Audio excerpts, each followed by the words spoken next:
Welcome to the Revision Wizards podcast. I'm V.E. Griffith, and I'm joined by my wonderful co-host, Ms. Catherine M.H. This is episode 10, and today we're talking with Fictionary Certified Story Coach, Shane Millar. We'll be discussing his new nonfiction book, How to Edit Your Novel, Self-Revisions for Authors Made Easy. This episode is sponsored by our amazing patrons who help us build our podcast so we can help you make your editing and revision process better. If you would like to support the show for as little as $1 an episode, we have a bunch of neat benefits that you can take advantage of, including special podcast feed with extra content and personal updates, early access to scene analysis slots, the opportunity to ask questions at the Ask the Editor episodes, and professional editing, and so much more. You can find out everything else that you need to know at patreon.com/revisionwizards. And with that, here, let's go to Shane. All right, Shane, thank you for joining us today. I really appreciate you coming on to talk about revision on Revision Wizards. Would you mind telling us your name and your pronouns? Yeah, of course. My name is Shane Millar. My pronouns are he, his, him, and thanks for having me on. No problem. Thank you. So tell us briefly about your book. What is it, and what's the title, and why would an audience member want it? Yeah, so my latest nonfiction book is How to Edit Your Novel, Self-Revision for Authors Made Easy.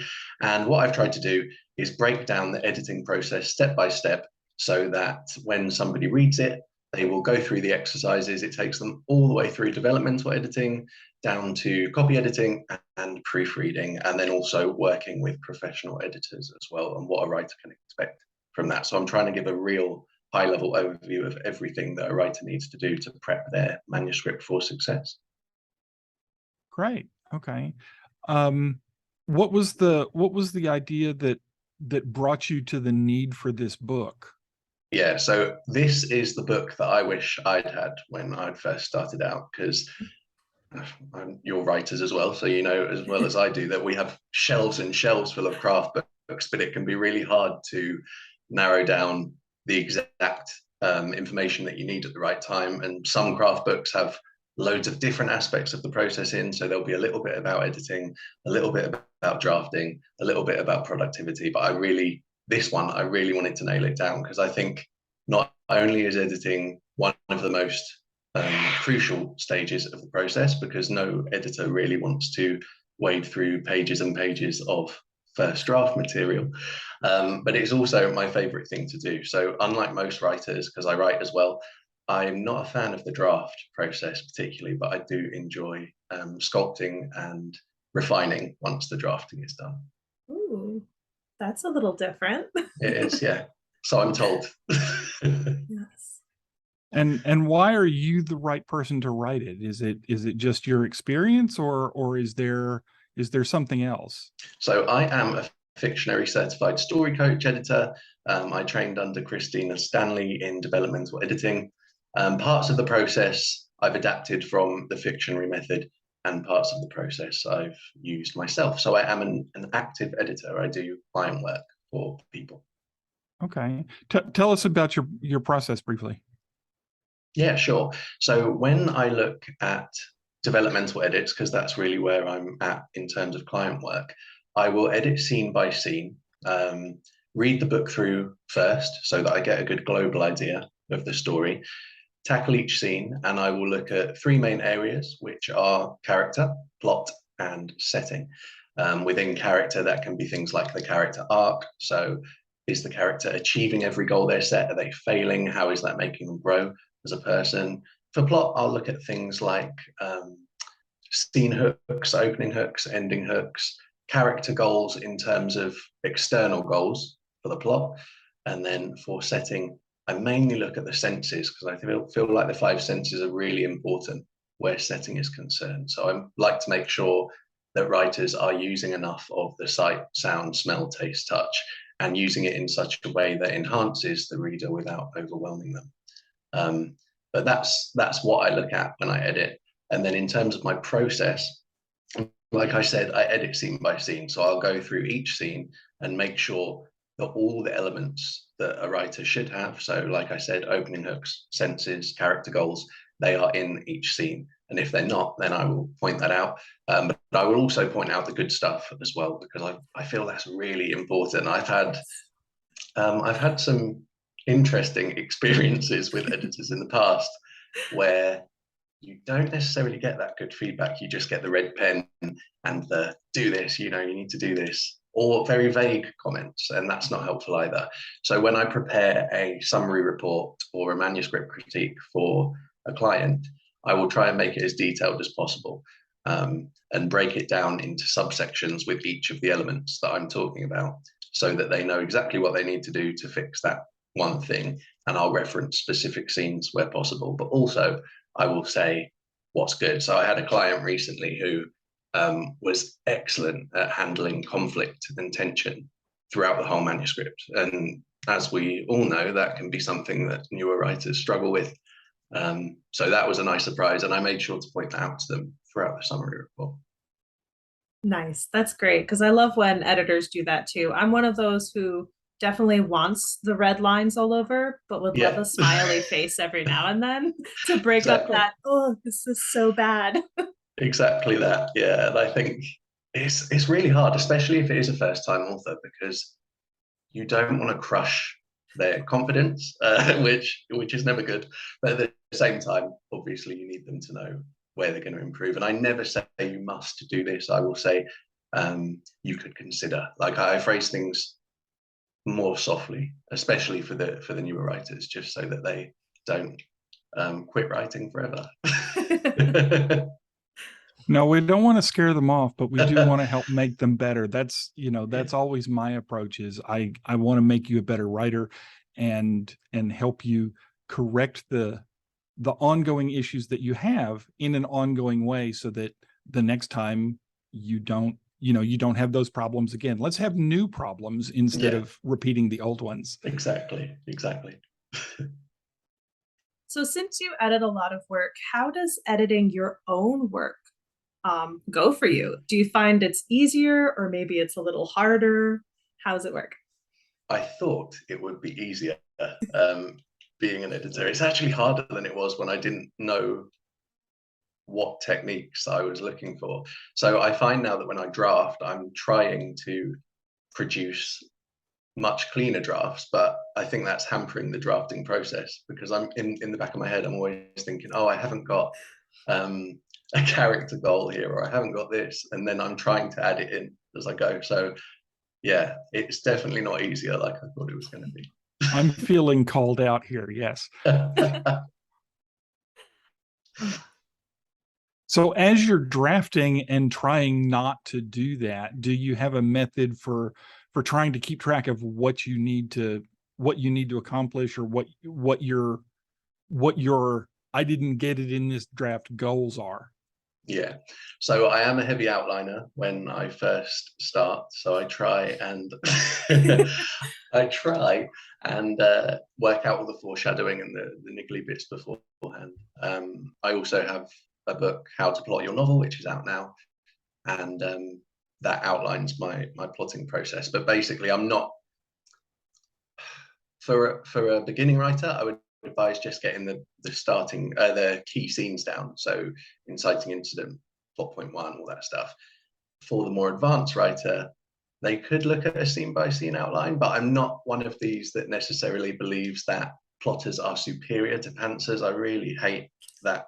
I really hate that outlook, because everyone's process is different. And just because plotting works for me or whoever, it doesn't mean it's going to work for everyone. And a discovery writer can always come back at the end and use those plotting techniques to finish off their draft. I mean, let's be honest, I plot, but I probably get halfway through and it's gone off the rails anyway, and I end up having to discovery write the last half, or up to the all is lost, or the tragedy, or whatever you want to call it. So I think we use these terms and we box writers into these, you're either a plotter, a discovery writer, but I genuinely think we're all somewhere in between on that one, to be honest.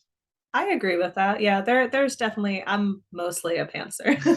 There are definitely times where I will think about what's going to happen and then decide, yes, so this is the absolute must happen in this story. And then the rest can be whatever. Yeah, that's fine. You do what you want. Yep. In your experience, how can a writer, especially a new writer, tell when they've gotten it as far as they're going to be able to take it by themselves and it's time to look for a professional versus when they can tell it's not ready and they shouldn't waste the money yet? That is a tricky one because everybody's skill level is drastically different. But I would say if a writer is struggling to decide when to let the manuscript go, I would usually advise to put a limit on the amount of times that they're going to keep going back through it. So for me, even when I was a new writer, I said to myself, I'm not going to do any more than 3 passes after my draft, because if you do, in my experience, and in a lot of people I know's experience, if you do more than 3 passes, you end up making it worse or stripping out your author voice. So it has to be raw enough that some of your voice is still in there so that the editor knows what they're working with, in my opinion, but not too polished, because I do think you end up making it worse. There has to come a time when you stop. So I would suggest put a limit on the amount of times that you run through, and don't worry about, I think a lot of writers worry about spelling and grammar and things like that way too early on. So even in your first 2 passes, I'd be more looking at getting the story right than getting the grammar right. Because if you have to delete 3 chapters because they no longer work and you've spent hours polishing them and they're grammatically perfect, but you delete them anyway, there's no point. You're just wasting your time. So yeah, I would say the last thing you should do is look at grammar and spelling and all that kind of stuff. I can work with that, no problem.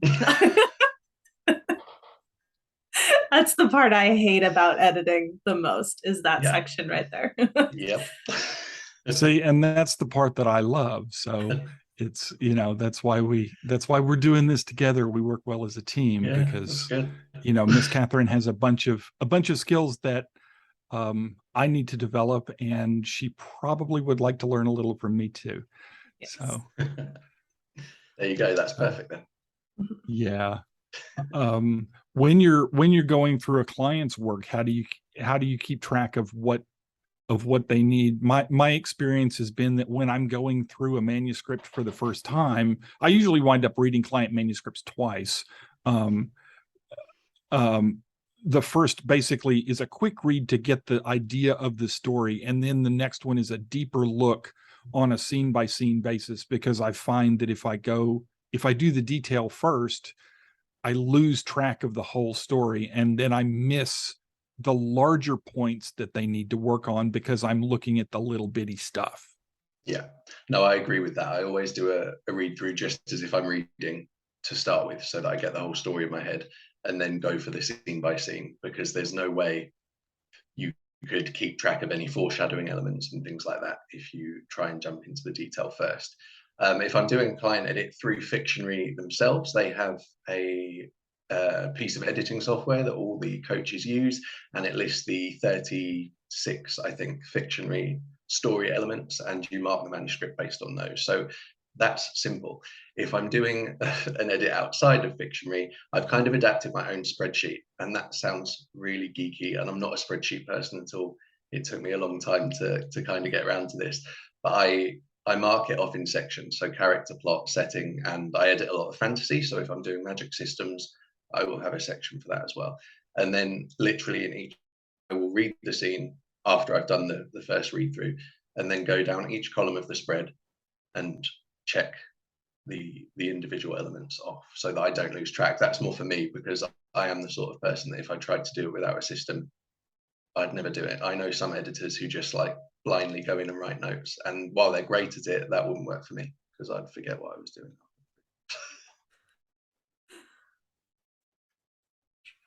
So do you find that editing is a little bit different outside of, like, we're in the US, so our editing style might be a little bit different? Do you find that at all? Well, my editor for my fiction is Canadian, and I've worked with an American editor before. So, in fact, I'm working with Jeff Elkins now on the Dialogue Doctor on my new series. So I'm used to working with editors outside of the UK. I've never actually worked with one in the UK. And because I mostly focus on developmental editing, when I'm editing a client's work, I'm not looking for the differences between British and American grammar. So yeah, I'm not really sure. I guess it probably is different. If you're a UK author and you're writing for the UK market, then I guess it would be different, because you'd have different grammar conventions, different terminology for certain things like car park and parking lot. I know when Jeff did some work for me before, he was shocked that I'd said, oh, what did I put in the manuscript? The police here have to call out armed police because they're not all armed. So that if there's an armed response unit, they have to say they're armed. Whereas obviously in the US, pretty much every cop is armed, so they don't need to say that. So there are little differences, I guess, but I don't think it would be anything that would massively impact the edit. From a developmental point of view, if you're looking for a copy editor, it's probably best to find one who specializes in your country's language. Do you find that you specialize in non-US work, or do you get a lot of crossover from Americans? Yeah, I've had a lot of crossover from Americans. My last client was Canadian again, so I think if you are just looking at story, those principles are universal, and I don't think it really matters where your client comes from particularly. Like I said though, if it's copy editing, probably best not to use an editor from a different country, because that could be problematic, I think. Well, what have we missed about you and your process that our listeners should know about, or that you've learned over the years in terms of editing and revision? Yeah, so I think my biggest lesson learned is not to, like, drafting is drafting and editing is editing, and don't confuse the two. So I used to be really slow at completing first drafts, purely because I was always going back and fixing silly little things that didn't need to be fixed, or trying to write part of the story that I didn't really know what was happening yet before I had a plotting process, which works for me, but obviously, as we said, doesn't work for everyone. So they're the things. I think that's one of the major things, is don't jump ahead in the process and try and edit before you've actually got a draft to work with, because it will change dramatically anyway. And if you are editing and you do make it to that stage, which I hope you do, I would say tackle it in chunks. So when I used to edit before I knew about Fictionary and their process, I would batch my edits. So I would go through my manuscript. If I spotted anything to do with setting that needed changing, I'd mark it with a symbol that I don't use in my manuscript, like an ampersand or something. And then I would do the same for conflict. I'd do the same for tension, so that each of those things were marked with a specific symbol that you're never going to see anywhere else, so that when you go back and do a pass, you can search that symbol and literally do a pass on setting all in one go, and relationships all in one go, or magic all in one go, so that you're not jumping around. Because I think that's what I used to do when I very first started, and I was trying to self-edit and I didn't know what I was doing. I would be looking at character 1 minute and plot the next, and setting down here, and you get so confused and so lost, because it's 80, in some cases 80 to 120,000 words depending on your genre, and that's a lot to wade through if you don't have a system in place and you're not looking at one thing at a time. So I think that is the major, if you're new to this and you haven't edited before, or you've written your first novel and you don't know where to start, I'd say try and organize your manuscript in such a way that you can do batch edits of all the different areas in one go, and you'll find it goes a lot faster. You'll get into a quicker rhythm, and then you'll be done a lot quicker. That's a really good idea. That's similar to how I go about my own editing, because, like I said, I don't look for spelling. That's somebody else's job. Yeah, But definitely. what would you say is your favorite part about the editing process, since that is the part that you enjoy the most?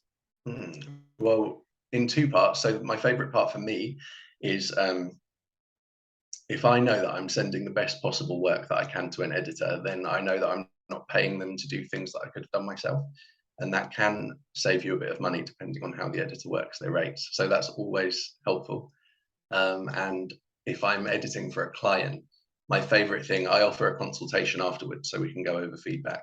And my favorite thing is when they come back with a ton of questions, because then I know that they've actually digested the report and they've at least thought about my suggestions so that we can work together. I think that's it, the collaborative process, because everyone has this idea that writing is this really lonely, kind of introverted, well, we are introverts, that's a bad example, but like really lonely thing to do. And it doesn't have to be. You know, we're all of us on this call now, we're part of huge writing communities, and that's how we met.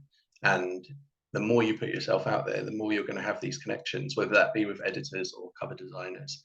So there are ways to collaborate in writing, whether that's with a writing partner, with your editor, whoever it may be. So please don't think that you have to be alone. If somebody's out there listening now and you're thinking, oh, this is so lonely, it doesn't have to be. Come find us. We're everywhere. Yes, we are. Well, where can we find you? So you can find me. My website is swmiller.com. My editing services specifically, that's swmiller.com/editing. If you want to reach out and chat to me on social, I'm on Instagram or TikTok at swmillerauthor. So I'm pretty easy to find. Nice. And when this airs, your book will be out. So where can we find it? You can find it anywhere books are sold. So this one is a wide one, Amazon, Kobo, all of those kinds of places. And you can buy from my website direct as well. Awesome. And for those of us who are, shall we say, electronically challenged, are you also going to be doing hard copies? I am indeed. There will be a paperback edition. Great. All right. Well, thank you very much for joining us. Oh, thank you for having me. This was a lot of fun. Yes, thank you.